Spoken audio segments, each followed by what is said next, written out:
Welcome once again. एक बार फिर हम सेम सीरीज क्लॉ टेस्ट में हैं और आज हम करने वाले 14 वाला क्लॉ टेस्ट। अब तक 13 क्लॉ टेस्ट हम कर चुके हैं और आगे आने वाले सीपीओ, सीजीएल, सीएचएसएल और एमटीएस सभी एग्जाम्स में ये आपके लिए बेनिफिशियल होगा, लुक्रेटिव होने वाला है। तो चलिए स्टार्ट करते हैं आज का सेशन, क्लॉ टेस्ट नंबर 14। आज के क्लॉ टेस्ट के कुछ इंपॉर्टेंट वर्ड्स हम पहले डिस्कस करने वाले हैं। अंडरगोन, सबसे पहला वर्ड है अंडरगोन। इट मीन्स टू से भुगतना, मतलब जब कोई व्यक्ति किसी चीज से सफर कर रहा होता है उसको हम कह सकते हैं एक प्रकार से भुगतना। जब मान लीजिए कि कोई किसी प्रॉब्लम से, किसी बीमारी से सफर कर रहा है या किसी गलती की सजा उसको अगर भुगतना पड़ रहा है तो उसके लिए हम अंडरगोन वर्ड का यूज करते हैं। बढ़िया से देख लीजिएगा, अंडरगोन। अगला वर्ड है एनलाइटमेंट। देखिएगा ध्यान से, enlightenment, the word is enlightenment. It means बौद्ध एवं हिंदू धर्मों में वह अंतिम अवस्था जब संसार से इच्छा रहित शांति का आभास हो, या फिर मैं कह सकता हूं निर्वाण। आपने कई बार निर्वाण वर्ड को सुना होगा, तो निर्वाण वर्ड का मतलब यही होता है एक प्रकार से मोक्ष। ध्यान से देखिएगा, एडोर। एडोर और एडोन में एक डिफरेंस होता है, आज ही क्लियर कर लीजिएगा। कई बार ये दोनों वर्ड्स लिखे हुए मिलते हैं। एडोर का मतलब होता है पूजा करना, भगवान की पूजा करना, डिवाइन के रूप में पूजा करना, मतलब देवी और देवताओं के रूप में भगवान की पूजा करना। एडॉन का मतलब हो जाता है अधिक आकर्षक, मतलब बहुत ज्यादा किसी चीज को इतना सजा देना कि वो अट्रैक्टिव फील हो, ग्लैमरस फील हो और करिज्मेटिक फील हो। देखिए, जंक यार्ड क्या होता है, कोर्ट यार्ड क्या होता है और शिप यार्ड क्या होता है। तीनों वर्ड्स एक ही पैटर्न पर जा रहे हैं, यार्ड यार्ड यार्ड। तो पहला जंक यार्ड, जिसको हम कूड़ा घर बोलते हैं, जहां पर डस्ट रखा जाता है।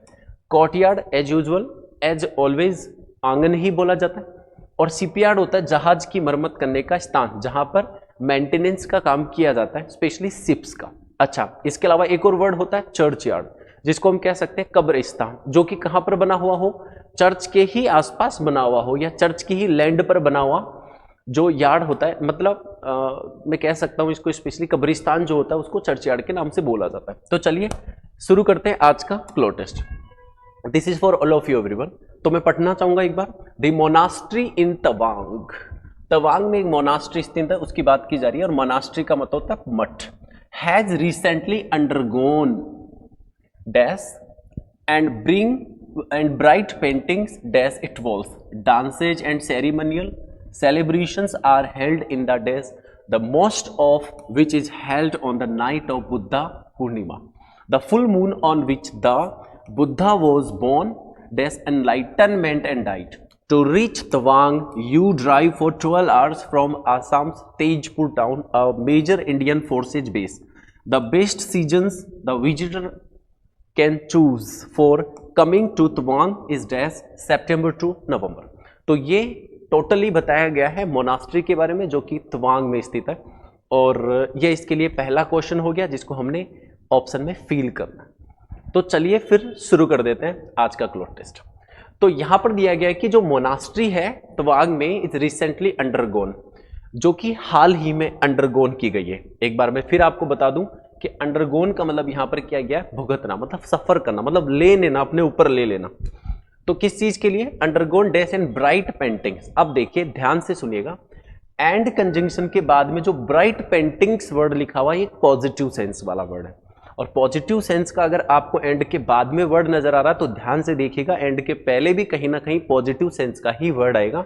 और अगर मैं देखना चाहूं इसमें पॉजिटिव सेंस वाले शब्दों में, तो डेप्रिसिएशन तो नेगेटिव वर्ड होता है, क्योंकि ये मूल्य ह्रास को बताता है किसी भी असेट्स में। तो ये तो भाई नेगेटिव सेंस वाला हो गया। टर्मिनेशन भी एक प्रकार से खत्म कर देना, समाप्त कर देना, स्पेशली किसी चीज की लिमिटेशंस को या किसी चीज के मैं कह सकता हूं सर्टिफिकेट को। तो ये भी नेगेटिव वर्ड हो गया, जो कि बिल्कुल नहीं हो सकते, क्योंकि आगे पॉजिटिव वर्ड दिया गया। तो एंड के दोनों तरफ जो वर्ड जुड़ते हैं वो हमेशा पॉजिटिव होते हैं। रिनोवेशन एंड इनोवेशन, देखिए इनोवेशन और रिनोवेशन में एक हल्का सा अंतर होता है। रिनोवेशन का मतलब हो गया है जो चीज पहले से बनी हुई है उसमें और सुधार कर देना, पुनर्निर्माण या पुनर्नवीनीकरण कर देना। और इनोवेशन का मतलब हो जाता है एकदम से नई चीज को इंप्लीमेंट कर देना। तो ये तो पहले से ही, मोनास्ट्री तो पहले से ही बनी हुई है, और अगर पहले से बनी हुई है तो उसमें इनोवेशन नहीं हो सकता, उसमें तो रिनोवेशन ही होगा। ये बात आप भी समझ सकते हैं, क्योंकि मठ पहले से बने हुए, तो उन मठों में क्या किया जा रहा है, रिनोवेशन किया जा रहा है। ठीक है, चलो आगे चलते। अब चलो भाई, रिनोवेशन किया जा रहा है जैसा कि हमें पता चल गया। और अब यहां से देखिएगा आप आगे दूसरा क्या कहना चाह रहा है। मैं थोड़ा सा आपको इसको नीचे लेना चाहूंगा, हल्का सा कट रहा है। तो एक मिनट, अब ध्यान से समझिएगा। यहां तक हमने पढ़ लिया कि जो कि यहां पर क्या किया जा रहा है, रिनोवेशन किया जा रहा है एंड ब्राइट पेंटिंग्स की जा रही है, मतलब नई नई पेंटिंग्स वहां पर लगाई जा रही है। डैश इट वॉल्स, जो कि कहां दीवारों पर लगाई जा रही है। डैश इट वॉल्स क्यों लगाई जा रही है? अच्छा, एडोर करने के लिए। एडोर का मतलब मैं बता चुका हूं आपको, डिवाइन की या फिर डेटी की पूजा अर्चना करना। और यहां पर जो पेंटिंग्स लगाई जा रही है वो पूजा अर्चना करने के लिए नहीं, पेंटिंग्स लगाई जा रही है। यहां पर ये नहीं बताया जा रहा कि भगवान की फोटो लगाई जा रही है। पेंटिंग क्यों लगाई जाती है? मकान को या दीवार को अट्रैक्टिव बनाने के लिए, अच्छा बनाने के लिए, सुंदर बनाने के लिए। अब यहां कोई सीक्रेट बात की तो बात की नहीं जा रही कि कोई बहुत ही सीक्रेट मुद्दा हो कि उसको एक्सपोज किया जा रहा हो, तो ये तो दोनों ही ऑप्शन भी नहीं होंगे। रेक्टिफाई तो तब होता है जब आपने कोई गलती कर दी, मिस्टेक कर दी, एरर कर दिया और अब आप उसको इंप्रूव कर रहे हो, सुधार कर रहे हो, तो इट शुड बी रेक्टिफाई। तो हियर विल बी व्हाट? एडॉर्न। तो पेंटिंग्स क्यों लगाई जा रही है? और ज्यादा अच्छा और सुंदर बनाने के लिए। चलिए, आई होप आपको दोनों ऑप्शन समझ में आ गए होंगे और मैंने दोनों ऑप्शंस के बाकी ऑप्शंस को भी क्रॉस करके आपको ये बता दिया कि क्या डिफरेंस है बाकी के ऑप्शंस में। चलिए everyone, dances and ceremonial celebrations are held. जैसा कि देखते हैं आप लोग, कई बार कोई फेयर होता है, मेला होता है, तो वहां पर ये सारी चीजें इंक्लूड की जाती है, फेयर का होना, सेलिब्रेशन का होना। तो dances and ceremonial celebrations are held in the days. तो ये डांसेज और सेरेमनियल जो सेलिब्रेशंस हो रहे हैं वो हो रहे हैं, तो कहां पर होंगे? अब दिमाग लगाई, शिपयार्ड पर तो होने से रहे। अब ये कोई जहाज की या की बात थोड़ी ना की जा रही है, मरम्मत की, जहां मरम्मत की जाती है, मेंटेनेंस की जाती है, वो शिपयार्ड होता है। मैं चर्चयार्ड बोल नहीं सकता क्योंकि चर्चयार्ड तो कब्रिस्तान होता है, यहाँ पर मठ की बात की जा रही है और मठ में चर्चयार्ड का कोई कनेक्शन नहीं है। जंकयार्ड कूड़ादान होता है, कूड़ा घर जहाँ पर कचरा रखा जाता है, तो यहाँ पर क्या हो जाएगा? कोर्टयार्ड। मतलब जो मठ है उसके परांगण में, उसके आंगन में ये सब कुछ सेलिब्रेशन किया जा रहा है। चलो जी, ओके, किया जा रहा है। उसके आगे है the most important of which is held on the night of Buddha Purnima. और ये सब कब किया जा रहा है? जब मोस्ट इंपॉर्टेंट, वो बुद्धा पूर्णिमा के दिन सबसे ज्यादा ये चीजें सेलिब्रेट की जाती है। और बुद्धा आप सब जानते हैं, महात्मा बुद्ध को। आगे देखिएगा, Gautam Buddha, the full moon on विच, मतलब जब चांद निकलता है पूरी तरह से और उसमें on which the Buddha was born, मतलब बताया जाता है कि उसी दिन बुद्धा क्या हुए थे? जन्म हुए थे, उनका जन्म हुआ था। Buddha was born dash enlightenment and died. अब ध्यान से देखिए, जैसा कि मैं बता चुका हूं, एनलाइटनमेंट एक प्रकार से निर्वाण को बताता है, मतलब एक प्रकार से लीन हो जाना, ठीक है ना, मोक्ष को प्राप्त कर लेना। तो डैश एनलाइटनमेंट एंड डाइड। अब चौथे ऑप्शन के लिए ध्यान से देखिएगा, क्या कहा जा रहा है? अटेन, ट्रांसफर्ड, रिसीव्ड और डिस्प्लेड। तो अब ध्यान से देखिएगा, अटेन होता है किसी भी चीज को मेहनत से प्राप्त कर लेना, और यहां पर ऐसा नहीं है कि कोई मेहनत से प्राप्त करने की बात की जाए। ध्यान से सुनिएगा, the full moon on which the Buddha was born, ठीक है, डैश एनलाइटनमेंट एंड डाइट। तो अब बोर्न हुआ, उसके बाद में उनको क्या मिला था? एनलाइटनमेंट एंड डाइड, और वो क्या हो गए थे? डाइड हो गए थे, ठीक है ना। तो एनलाइटनमेंट, अब ट्रांसफर तो किया नहीं जा सकता कि उनको ट्रांसफर किया गया होगा एनलाइटनमेंट को, ये भी बात बिल्कुल गलत हो जाएगी बोलना कि कोई ट्रांसफर नहीं किया गया।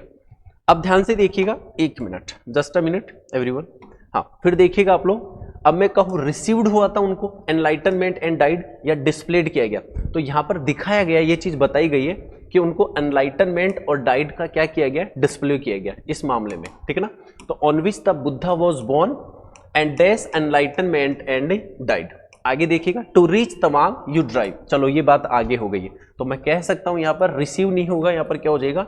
डिस्प्लेड होगा। अब ध्यान से देखिएगा, to reach Tawang you drive. Next, to reach Tawang you drive for 12 hours. आपको कम से कम 12 घंटे की ट्रेवलिंग करनी होती है तवांग पहुंचने के बाद, और जो भी आसाम का तेजपुर के स्थित है, ठीक है। अब मेजर इंडियन फोर्सेज बेस वहीं पर स्थित है। The best seasons the visitor can choose for coming to Tawang. ज्यादातर जो लोग जा सकते हैं, मतलब यहाँ पर किस मौसम में जा सकते हैं, उन्होंने कहा यहाँ पर सितंबर टू नवंबर, सितंबर से नवंबर के मंथ में यहाँ पर जाया जा सकता है। तो जब दो समय के बीच का टाइम बताया जा रहा हो, सितंबर से नवंबर के बीच में, तो बिसाइड तो एक ऐसा प्रेपोजिशन है जो बगल में बताने के लिए यूज करता है, एक स्थान से दूसरे के बगल में। और अबाउट बताता है लगभग को, मतलब अप्रोक्सीमेट टाइम को बताता है। और यहाँ पर अप्रोक्सीमेट की बात नहीं की जा रही, सितंबर से नवंबर के बीच की बात की जा रही। तो यहाँ पर दो समय के मध्य की जब बात की जाती है तो हम हमेशा किसका यूज करते हैं, बिटवीन का यूज करते हैं। तो everyone here will be what, between. तो वी कैन से आज का ये क्लोट टेस्ट आपका पूरा हुआ और इसमें 5 क्वेश्चंस के अकॉर्डिंग ये क्लोट टेस्ट था, प्रीवियस ईयर का क्लोट टेस्ट है और ये सीजीएल टियर 1 में आया हुआ क्वेश्चन था और 5 दिसंबर का आपका क्लोट टेस्ट। आई होप आपने एंजॉय किया होगा। Thank you very much. इसी तरह से हम कंटिन्यू बने रहेंगे।